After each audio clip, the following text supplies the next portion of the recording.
तुम्ही राजस्थान जा, तुम्ही महाराष्ट्रात या, तिथे शौर्यतेचं प्रतीक आहे। भवानीचं पण स्वरूप पाहिलं ना तुम्ही, भवानी पण काय करते, महिषासुराला मारते। तिथे वीर भावात देवीची पूजा आहे, म्हणजे वीरता आपल्या समाजाने सोडलेली नाही। शक्तीपूजा आपल्या समाजात होती, पहिल्यापासूनच होती, आणि बऱ्याच लोकांची कुलदेवता ही महाकाली असते। पण आपल्याला काय, अनेक लोकांनी जो काही टप्पा होता जेव्हा बॉलिवूड आलं, किंवा जसं मी नेहमी म्हणतो की फक्त आक्रमण आपल्या मंदिरांवरती नाही होत, आपल्या विचारांवरती पण होतात। तर जेव्हा विदेशी लोकांचं अध्ययन आपल्या तंत्रावरती विशेष सुरू झालं, त्यावेळी त्यांनी जरा विशिष्ट पद्धतीने देवीला समजून घेतलं।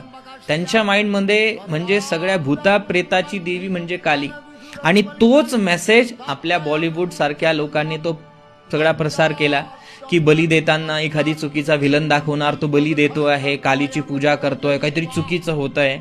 हा जो काही सगळा प्रकार घडला आहे, ह्या सगळ्या ज्या काही आपल्यासमोर प्रसार माध्यमांनी चुकीचा अर्थ तसा ठेवला, पण मूळ अर्थ तसा नाही।